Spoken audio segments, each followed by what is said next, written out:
Hai, Assalamualaikum dan salam sejahtera. Perkenalkan diri, nama saya Cikgu Izzuddin. Assalamualaikum.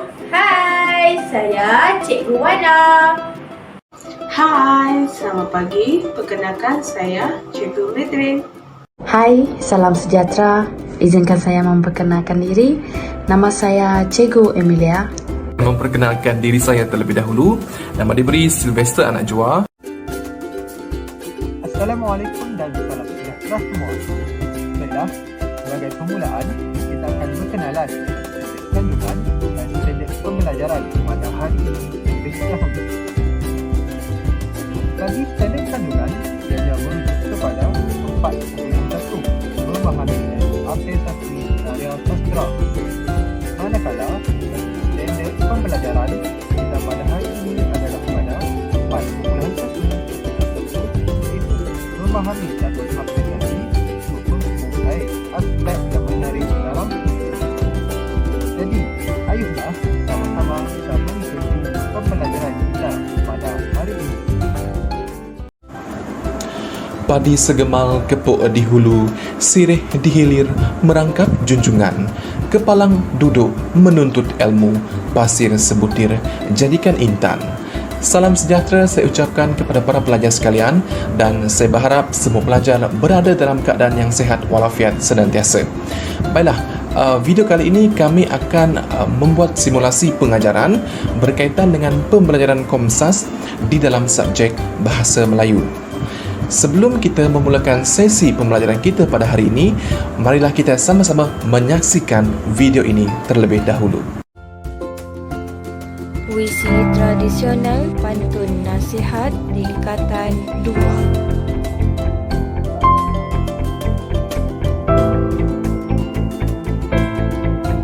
Para pelajar boleh bersama-sama mendeklamasikan pantun ini. Tanam balik buah peria mahal sekali. Buat baik berpada-pada, buat jahat jangan sekali.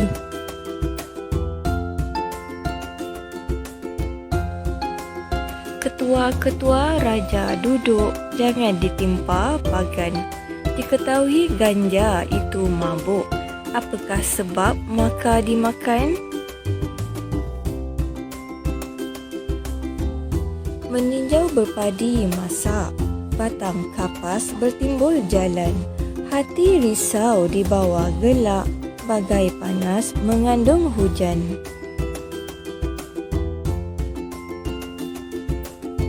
Pulau di balik pulau kosong, pandan di Jawa diranggungkan. Jangan kata terdorong-dorong, badan dan nyawa menanggungkan. Hangus betih berwarna merah, mari dituang ke dalam kain. Suami yang letih usah dimarah, kelak terbang ke bunga lain.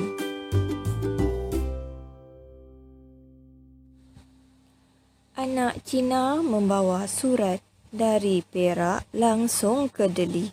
Hidup di dunia biar beradat, bahasa tidak dijual beli.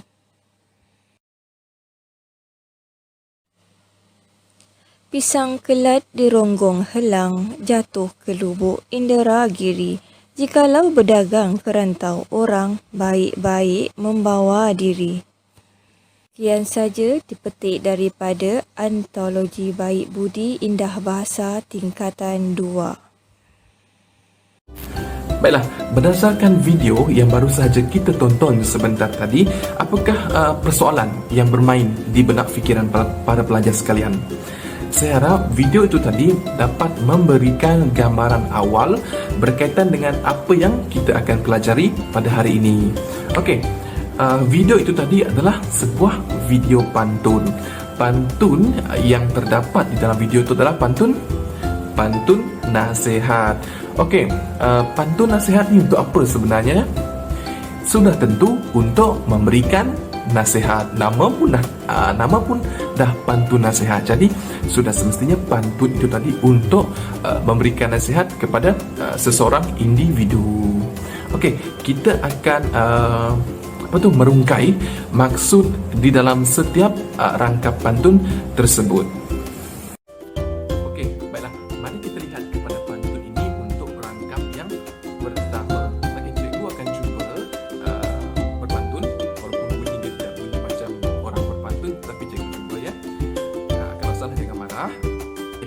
tanam balik buah pria mahal sekali. Berbuat baik berpada-pada, buat jahat jangan sekali. Jadi maksud pantun untuk pantun bagi rangkap yang pertama ini adalah buat baik berpada-pada, buat jahat jangan sekali. Jadi apakah maksud buat baik berpada-pada, buat jahat jangan sekali?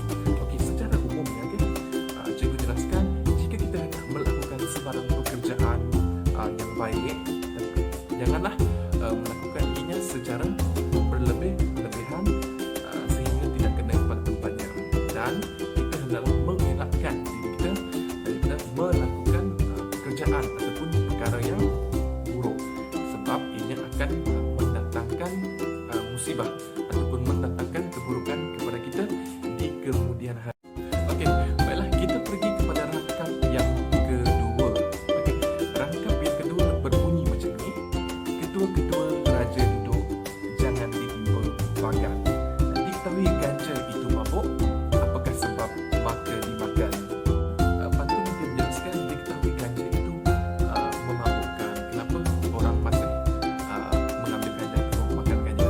Sudah kita tahu ganja itu akan membuatkan kita mabuk, tapi kenapa kita masih nak makan ganja itu? Itulah yang hendak disampaikan oleh pengarah ini. Maksudnya secara umum, sesuatu yang haram dan memabukkan hendaklah tidak diambil sama sekali, hendaklah dihindarkan sama sekali. Ganja ini kita boleh gantikan kepada benda yang haram. Contohnya berbagai benda yang haram lah, mabuk, mencuri dan sebagainya, itu adalah benda haram, hendaklah sentiasa kita elakkan. Okey, baiklah, kita pergi ke pantun pada rangkap yang ketiga. Meninjau berpadi masak, batang kapas bertimbul jalan. Hati risau di bawah gelap, pagi bagai panas mengundang hujan. Okey, apakah maksud hati risau di bawah gelap, bagai panas mengundang hujan? Okey, maksud dia, sebagai maksud secara umum, maksud dia lah jangan dibiarkan perasaan sedih dan perasaan yang risau berlarutan ataupun berpanjangan. Kalau kita sedih, kalau kita risau, kita sedih sampai kita tak mampu untuk menguruskan diri, kita terlalu down, kita macam tak boleh tak buat apa-apa, seperti tak makan, tak mandi, tak semua, tak melakukan apa-apa pekerjaan. Jadi perasaan sedih ini akan mendatangkan keburukan di kemudian hari. Sebab itu pantun ini mengatakan, memberikan kita nasihat supaya kita hendaklah menghindarkan diri daripada perasaan sedih, ataupun kita hendaklah pandai mengawal perasaan sedih, dan kita kena elakkan dia daripada berlaku secara berlarut-larut. Okey, baiklah, kita pergi pada pantun rangkap yang keempat. Rangkap yang keempat berbunyi macam ni. Pulau di balik pulau gosong, badan di Jawa dirangkumkan. Jangan kata terdorong-dorong, badan dan nyawa menanggungkan. Okey, apakah maksud jangan kata terdorong-dorong, badan dan nyawa menanggungkan? Okey, jangan kata terdorong-dorong, maksud kita hendaklah sentiasa menjaga tutur kata. Kita hendaklah sentiasa menjaga setiap perkataan yang akan keluar daripada mulut kita, supaya setiap perkataan, setiap tutur kata yang keluar daripada mulut kita itu tidak mengguris perasaan orang lain, atau tidak mengguris perasaan mana-mana individu. Sebagai contoh, orang yang bercakap angkuh, ataupun orang yang bercakap sombong, orang yang meninggi diri, sampai merendahkan orang lain. Kalau apa yang saya pernah nampak, berdasarkan pengalaman saya, orang ni macam dia tidak disukai, dia tidak disenangi oleh masyarakat. Sebab itu pantunnya mengatakan tutur kata kita hendaklah sentiasa dijaga agar kita tidak menanggung sengsara. Okey, baiklah, kita pergi kepada pantun pada rangkap yang kelima. Okey, hangus berteh berwarna merah, mari dituang ke dalam kain. Suami yang letih usah marah, kelak terbang ke bunga lain. Okey, pantun ini sesuai ditujukan kepada orang-orang pada orang perempuan ataupun kepada isteri orang. Pantun ini digunakan oleh masyarakat zaman dahulu untuk mendidik anak mereka, atau mendidik anak perempuan mereka, untuk mendidik suami isteri mereka, supaya seorang isteri itu hendaklah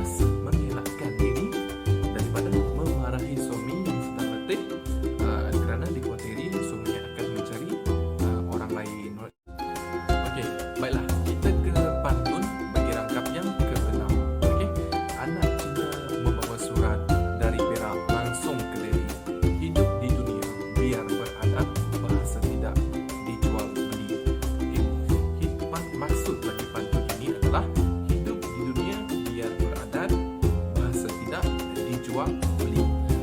Okey, sudah adat. Orang kata sudah adat kita sebagai manusia hidup di dunia ini adalah sentiasa menghormati, sentiasa berbudi bahasa, sentiasa menjaga silaturahim di antara insan, di antara satu sama lain. Budi dan bahasa itu, budi bahasa tak boleh dijual beli. Kamu tak boleh minta daripada saya pun tak boleh minta daripada kamu. Sebab budi bahasa itu lahir daripada kita sendiri, lahir daripada lubuk hati, jauh di sana. Itu adalah lahir daripada kita sendiri. Okey, sebab itu pantun kata budi bahasa tak boleh dijual beli. Adat kita ni, sikap perangai, apa lagi? Sikap kita yang bertanggungjawab, sikap yang menghormati, budi bahasa, budi pekerti, semua tu tidak boleh dijual beli. Ya, ini lahir daripada kita sendiri. Okey. Okey, baiklah kita lihat kepada pantun rangkap yang terakhir, itu rangkap yang ke-7. Okey, pisang kelat digembong helam, jatuh ke lubuk Indragiri. Baik, jikalau berdagang ke negeri orang, baik-baik membawa diri. Okey, pantun ini khasnya ditujukan kepada para pedagang. Kalau kita lihat konteks pada zaman dahulu, pantun ini memang ditujukan kepada para pedagang. Sebab pada zaman dulu orang akan berdagang dari satu tempat ke satu tempat yang lain. Kalau kita lihat kepada konteks pada zaman sekarang, okey, bukan hanya berdagang, kita boleh tengok kepada pelancong, kepada pelajar, kepada pelajar sebagai contoh dua itu. Sebab kita akan pergi ke negeri orang, kita akan pergi ke negara orang. Okey, apabila kita pergi merantau, okey, anak-anak perantau ni, apabila kita pergi ke negara orang, kita pergi ke negeri orang, kita dinasihati agar pandai membawa diri di tempat orang. Kita juga hendaklah pandai menyesuaikan diri. Kita nak cepat-cepat menyesuaikan diri dengan keadaan di negeri orang. Kata pepatah, masuk kandang kambing mengembik, masuk kandang harimau. Masuk kandang harimau mestilah kena makan harimau kan. Masuk kandang kambing mengembik, masuk kandang kerbau menguak. Okey. Orang kata lain negara, lain aturannya, lain peraturan. Okey. Negara Malaysia macam ni, negara Amerika macam ni, Australia macam ni, lain-lain negara tu lain aturannya. Orang kata lain lubuk, lain ikannya. Sebab itu kita kena pandai apabila kita datang atau kita sampai di tempat orang, di negara orang, kita hendaklah pandai membawa diri, pandai menyesuaikan diri dengan aturan, dengan peraturan, dengan apa tu, dengan peraturan, dengan gaya orang di sana, agar kita boleh membawa diri kita setanding dengan orang-orang yang lain. Okey, saya rasa setakat itu sahaja pantun, maksud-maksud dalam setiap rangkap pantun. Saya harapkan semua pelajar faham akan apa yang saya sampaikan sebentar tadi. Okey, baiklah. Jika tadi saya dah jelaskan berkaitan dengan maksud bagi setiap rangkap pantun. Okey, baiklah kita pergi kepada tema pantun ini.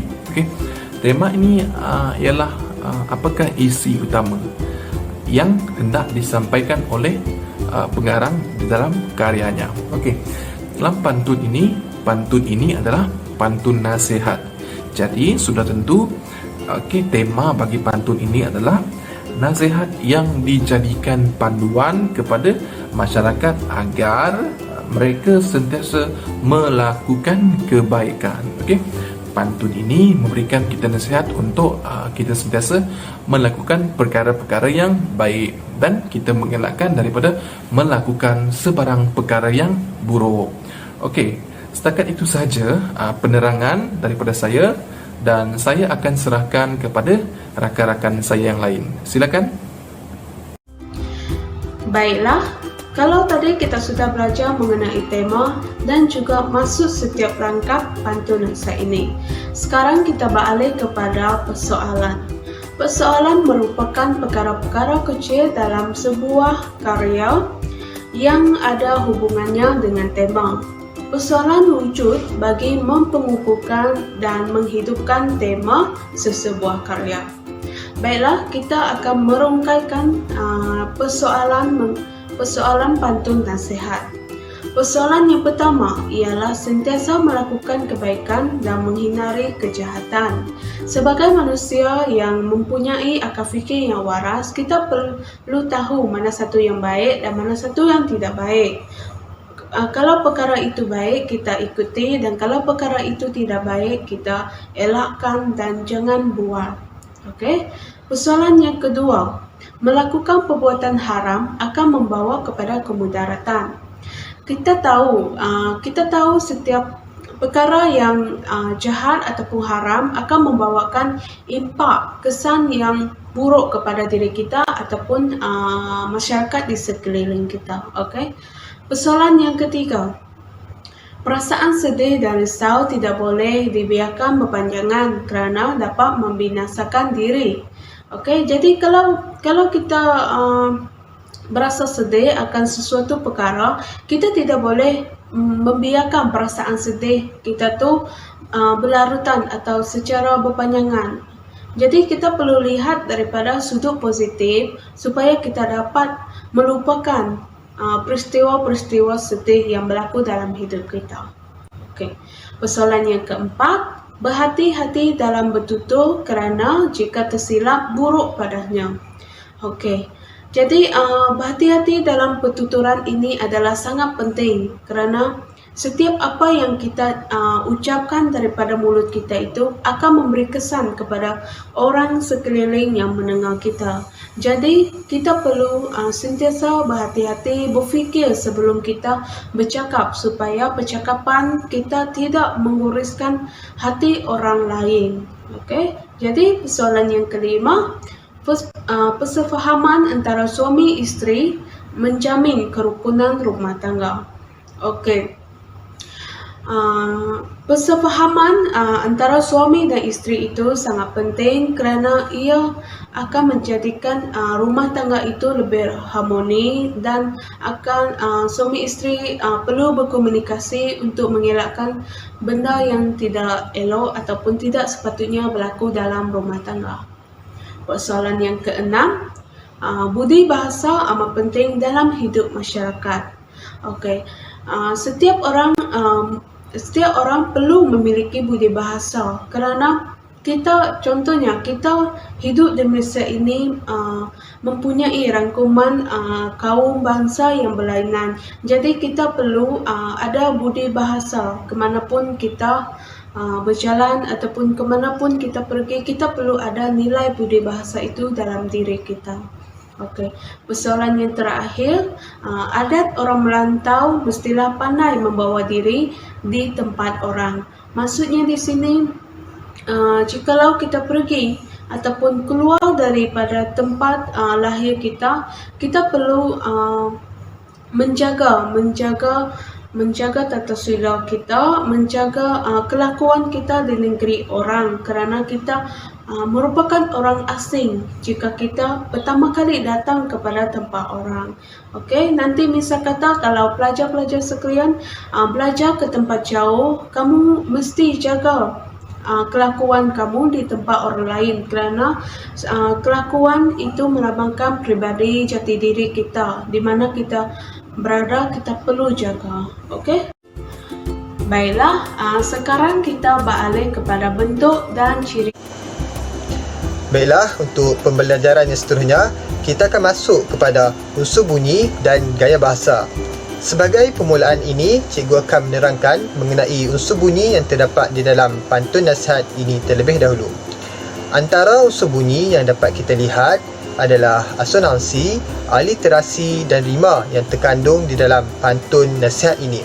Okey, untuk unsur bunyi asonansi, ianya bermaksud perulangan bunyi vokal di dalam satu baris yang sama, dan di dalam pantun nasihat ini kita dapat ambil contoh daripada rangkaian ketiga baris yang kedua, dan ianya berbunyi batang kapas bertimbal jalan. Dan di sini kita dapat lihat perulangan bunyi vokal A sebanyak 7 kali. Okey, seterusnya kita masuk pada unsur bunyi aliterasi. Unsur bunyi aliterasi bermaksud kepada perulangan bunyi konsonan di dalam satu baris yang sama. Contohnya, hidup di dunia biar beradat. Okey. Pengulangan di sini adalah bunyi konsonan di sebanyak 4 kali. Dan akhir sekali untuk unsur bunyi ini, kita boleh lihat kepada rima. Rima merupakan skema bunyi pada akhir baris dalam rangkap. Dan seperti yang kita sudah maklum, pantun merupakan sebuah bentuk yang terikat, dan untuk rima bagi pantun ialah AB dan AB, AB. Contohnya kita dapat lihat, anak Cina membawa surat, T sebagai A, dari Perak langsung ke Delhi, I sebagai B. Dan berikutnya, hidup di dunia biar beradat, T lagi sekali, A, dan bahasa tidak dijual beli, iaitu dan di akhir I, B kembali. Dan rima tersebut menjadi kepada AB dan AB. Baiklah, setelah kita berkenalan dengan unsur bunyi yang terdapat di dalam pantun nasihat ini, cikgu akan menerangkan pula berkaitan dengan gaya bahasa. Antara gaya bahasa yang terdapat di dalam pantun nasihat yang kita boleh jumpa ialah anafora, simili, inversi dan unsur alam. Okey. Yang pertama kita lihat kepada gaya bahasa anafora. Anafora bermaksud kepada perulangan perkataan di awal baris yang berturutan. Dan kita boleh lihat contohnya pada rangkap yang pertama yang berbunyi buat baik berpada-pada, buat jahat jangan sekali, iaitu perulangan perkataan buat di awal baris, iaitu baris yang pertama dan baris yang kedua. Okey, itu merupakan gaya bahasa anafora. Okey, untuk gaya bahasa simili, simili bermaksud perumpamaan ataupun sesuatu perbandingan dengan menggunakan perkataan seperti, bagai, umpama dan laksana. Contohnya pada pantun nasihat ini kita dapat lihat pada rangkap yang ketiga baris yang keempat, iaitu bagai panas mengandung hujan. Okey, simili di sini ialah bagai. Okey, kita masuk kepada gaya bahasa yang ketiga, iaitu inversi. Inversi membawa maksud kepada pembalikan kata, iaitu kata yang disusun secara berbeza daripada keadaan asalnya. Okey, apakah yang dimaksudkan di sini? Kita lihat dulu untuk contohnya yang boleh kita jumpa pada rangkap pertama baris yang keempat yang berbunyi buat jahat jangan sekali. Okey, jadi di sini ayat yang seharusnya kita bina ialah jangan sekali buat jahat. Okey, di sini kita lihatlah terdapat pembalikan kata yang berlaku daripada buat jahat jangan sekali, yang sebetulnya ialah jangan sekali buat jahat. Okey, itu merupakan gaya bahasa inversi. Dan akhir sekali, gaya bahasa yang terdapat di dalam pantun nasihat ini ialah unsur alam. Unsur alam seperti yang kita tahu ianya terdiri daripada flora dan fauna. Dan di dalam pantun nasihat ini contoh-contohnya adalah seperti buah peria, padi, kapas, hujan, pulau dan pisang. Okey. Jadi itu merupakan contoh-contoh untuk unsur alam. Baik murid-murid, kita akan lihat pula kepada nilai dan pengajaran yang dapat murid-murid perolehi melalui pantun nasihat. Untuk mencari nilai yang berada dalam pantun nasihat, murid-murid perlulah melihat kepada kata kuncinya. Nilai yang pertama yang dapat dilihat adalah nilai baik hati. Nilai baik hati diterangkan di akhir rangkap yang pertama, iaitu buat baik berpada-pada, buat jahat jangan sesekali. Daripada nilai yang kita perolehi, murid-murid dapat menjadikannya kepada satu pengajaran. Pengajaran yang dapat murid-murid perolehi adalah kita mestilah baik hati dalam melakukan pekerjaan supaya orang lain senang akan diri kita. Baik murid-murid, bagi membina pengajaran, murid-murid haruslah memulakan ayat dengan frasa kita haruslah, kita mestilah, kita hendaklah, kita janganlah dan sebagainya. Barulah murid-murid dapat membina pengajaran melalui nilai yang diperolehi. Nilai yang kedua pula adalah nilai rasional. Pada rangkap yang kedua dapat dilihat bahawa dua rangkap yang terakhir, iaitu diketahui ganja itu mabuk, apakah sebab maka dimakan.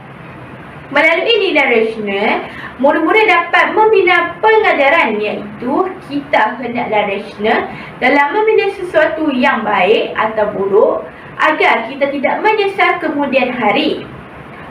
Oleh itu, murid-murid perlulah berfikir sebelum melakukan sesuatu perkara agar ianya tidak memudaratkan diri sendiri. Baik murid-murid, kita akan lihat pula nilai yang ketiga, iaitu nilai ketabahan. Pada rangkap yang ketiga, dapat dilihat bahawa rangkap yang terakhir iaitu hati risau di bawah gelap, bagai panas mengandung jalan. Rangkap ini membawa kepada nilai ketabahan di mana ianya membawa maksud jangan biarkan perasaan sedih dan risau berpanjangan. Melalui nilai ketabahan, pengajaran yang dapat murid-murid perolehi adalah kita hendaklah tidak terlalu bersedih di atas dugaan yang menimpa diri kerana perbuatan tersebut akan memudaratkan diri sendiri. Nilai yang keempat pula adalah nilai hati-hati. Nilai hati-hati dapat dilihat pada rangkap yang keempat, iaitu jangan kata terdorong-dorong, badan dan nyawa menanggungkannya. Jadi dapat dilihat bahawa pengajaran yang diperolehi adalah kita hendaklah berhati-hati di dalam mengeluarkan kata-kata supaya ianya tidak akan menyakiti orang lain. Sebagai seorang manusia, kita janganlah bermulut lancang kerana keburukan yang ditanggung dan ianya sedikit sebanyak mencemarkan imej diri sendiri. Oleh itu, murid-murid harus menjaga tutur kata tidak kira dengan orang tua atau orang muda. Nilai yang kelima pula adalah nilai ketaatan. Nilai ketaatan dapat dilihat di akhir rangkap yang kelima, iaitu suami yang letih, usah dimarah, kelak terbang ke bunga lain. Jadi dapat murid-murid lihat, pengajaran melalui nilai ketaatan adalah seorang isteri mestilah taat kepada suami supaya rumah tangga sentiasa bahagia. Oleh itu, isteri perlu menunjukkan tingkah laku yang baik, beradab serta tidak memarahi suami setelah suami pulang ke rumah selepas seharian bekerja. Oleh itu, ianya bagi mengelakkan berlakunya kucing kacir di dalam rumah tangga. Nilai yang keenam dapat dilihat adalah nilai budi bahasa. Nilai budi bahasa yang dapat dilihat pada akhir rangkap yang keenam, iaitu hidup di dunia biar beradab, bahasa tidak dijual beli. Dapat dilihat bahawa melalui nilai budi bahasa, pengajaran yang dapat murid-murid perolehi adalah kita haruslah berbudi bahasa kerana ianya mencerminkan diri sendiri. Tidak salah sekiranya murid-murid berbudi bahasa kerana ianya akan memberikan manfaat kepada diri sendiri serta ianya akan disenangi oleh orang sekeliling. Akhir sekali, nilai yang dapat dilihat adalah nilai berdikari. Pada akhir rangkap yang ketujuh, dapat dilihat iaitu jikalau berdagang kerana orang, baik-baik membawa diri. Ianya membawa kepada nilai berdikari. Melalui nilai berdikari, pengajaran yang dapat murid-murid perolehi adalah kita mestilah berdikari supaya tidak menyusahkan orang lain. Baik murid-murid, murid-murid perlulah mempunyai nilai berdikari di dalam diri sendiri kerana tidak semua perkara boleh bergantung kepada orang lain. Sebagai contoh, murid-murid perlu ada nilai berdikari kerana murid-murid perlu menolong diri sendiri seperti untuk melakukan tugas atau menyelesaikan masalah yang dihadapi. Baik, itu sahaja nilai dan pengajaran yang dapat murid-murid perolehi melalui pantun nasihat. Okey murid-murid, di sini cikgu ada lampirkan satu barcode yang perlu kamu scan. Barcode tersebut mempunyai soalan yang telah cikgu terangkan sebentar tadi. Daripada barcode tersebut ada 5 soalan yang perlu kamu jawab, wajib dijawab ya. Pelajar diberikan masa 30 minit untuk menjawab ke semua soalan tersebut. Pelajar yang tidak menjawab dianggap tidak hadir. Ganjaran atau hadiah akan diberikan bagi pelajar yang menjawab dengan betul. Bagi pelajar yang gagal melaksanakan latihan ini dikira tidak hadir. Sekian, itu saja daripada cikgu. Bye-bye.